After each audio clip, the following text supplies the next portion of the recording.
সুপ্রিয় দর্শক বন্ধুরা আসসালামু আলাইকুম, আশা করছি সবাই ভালো আছেন। তো আজকের এই ভিডিওতে বেসিক্যালি আমরা স্যামসাং গ্যালাক্সি A36 স্মার্টফোনটিকে ফুল রিভিউ করব। এই ফোনটি খুব শীঘ্রই বাংলাদেশ এবং ইন্ডিয়ার বাজারে কিন্তু লঞ্চ করা হবে। ফোনটির হাইলাইটেড স্পেক্স নিয়ে কথা বলতে গেলে ফোনটিতে ব্যবহার করা হয়েছে 6.64 ইঞ্চের একটি ফুল এইচডি প্লাস রেজোলিউশন একটি সুপার অ্যামোলেড ডিসপ্লে করা হয়েছে, সাথে 120 হার্জের রিফ্রেশের সুবিধা। কোয়ালকম স্ন্যাপড্রাগন 6 Gen 3 এর একটি most gaming powerful chipset use করা হয়েছে।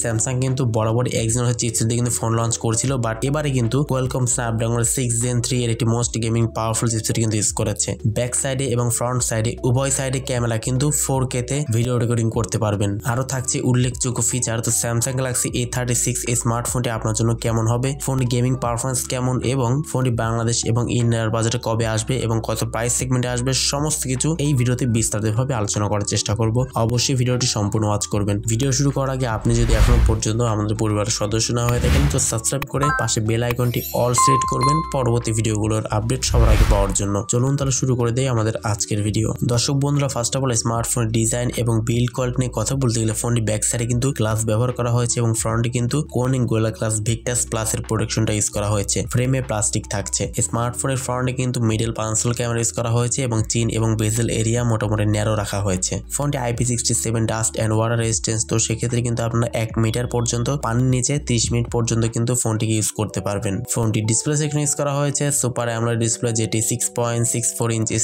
সাথে 120 হার্জের রিফ্রেশের সুবিধা আপনারা পেয়ে যাচ্ছেন। প্রোটেকশন হিসেবে Corning gorilla glass Victus plus এর প্রোটেকশন পাচ্ছেন, অলওয়েজ অন ডিসপ্লে সুবিধা পাচ্ছেন। তো যেহেতু সুপার অ্যামোলেড থাকছে এবং 120 হার্জের রিফ্রেশ থাকছে, তো সেক্ষেত্রে অবশ্যই আউটডোরে ডিরেক্ট সানলাইটে ফোনটিকে ইউজ করার সময় কোনো প্রকার শার্পনেস বা ব্রাইটনেস জন্য কোনো প্রকার ঘাটতি আপনি ফিল করবেন না এবং 120 হার্জের রিফ্রেশে থাকে অবশ্যই বাটার স্মুথলি ফোনটিকে আপনারা চালাতে পারবেন। আর স্যামসাং এর ডিসপ্লে যেহেতু কোনো প্রকার কমপ্লেইন নেই, যথেষ্ট ভালো কালার কন্ট্রাস্ট শার্পনেস কিন্তু প্রোভাইড করে থাকে স্যামসাং এর ডিসপ্লে গুলো। মোবাইল ফোনে পারফরমেন্স সেকশনে ইউজ করা হয়েছে কোয়ালকম স্ন্যাপড্রাগনের 6 Gen 3 এর একটি 4 ন্যানোমিটার ফেব্রিকেশন বিল্ড করা একটি গেমিং চিপসেট ইউজ করা হয়েছে। আমি পার্সোনালি অনেক খুশি যে স্যামসাং এবারে আমাদের মাঝে কিন্তু স্ন্যাপড্রাগনের চিপসেট প্রোভাইড করেছে।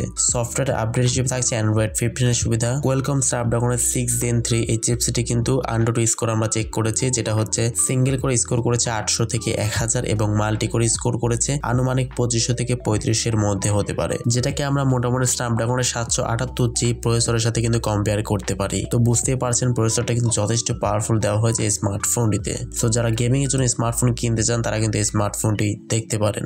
স্মার্টফোনের ক্যামেরা সেকশনে বলতে গেলে ফোনটি ব্যাক সাইডে থাকছে 3টি ক্যামেরা, যার মেইন ক্যামেরা হচ্ছে 50 মেগাপিক্সেল, সেকেন্ড ক্যামেরাটি 8 মেগাপিক্সেল একটি আল্ট্রা ওয়াইড সেন্সর এবং থার্ড ক্যামেরাটি হচ্ছে 5 মেগাপিক্সেল একটি ম্যাক্রো সেন্সর ইউজ করা হয়েছে এবং ফ্রন্টে থাকছে 12 মেগাপিক্সেল একটি ক্যামেরা। ফোনের সামনে পেছনে উভয় ক্যামেরা দিয়ে সর্বোচ্চ 4K তে 30 fps ভিডিও শুট করতে পারবেন। এছাড়া ফোনটিতে থাকছে লাউড স্পিকার, কোনো প্রকার 3.5 মিলিমিটার হেডফোন জ্যাক থাকছে না। আন্ডার ডিসপ্লে অপটিক্যাল ফিঙ্গারপ্রিন্ট স্ক্যানের সুবিধা পাচ্ছেন এবং স্মার্টফোনটিতে কত এমএএইচ ব্যাটারি পাচ্ছেন এই ব্যাপারে কোনো প্রকার লিক্স পাওয়া যায়নি, তবে মনে হচ্ছে যে 6000 mAh এর আশেপাশে হবে। স্যামসাং গ্যালাক্সি A36 স্মার্টফোনটি কিন্তু আগামী মার্চ মাসের কিন্তু প্রথম সপ্তাহে ইন্ডিয়াতে কিন্তু লঞ্চ করা হবে এবং ইন্ডিয়াতে লঞ্চ করা হলে এই ফোনটির বেস ভেরিয়েন্টের প্রাইসটি হতে পারে 30,000 রুপির আশেপাশেই, যেটা বাংলাদেশে আসলে ফোনটির প্রাইসটি হতে পারে আনঅফিশিয়ালি 30,000 এর আশেপাশে হতে পারে। তবে যেহেতু স্যামসাং গ্যালাক্সি A35 স্মার্টফোনটি আনঅফিশিয়ালি বাংলাদেশে পাওয়া যাচ্ছে, A36 স্মার্টফোনে কিন্তু ভালো পরিমাণে একটা মার্কেট দখল করতে পারবে আশা করছি। তো দর্শক বন্ধুরা, দেখা যাক যে এক্স্যাক্টলি কত প্রাইস সেগমেন্টে ফোনটি বাংলাদেশে লঞ্চ করে।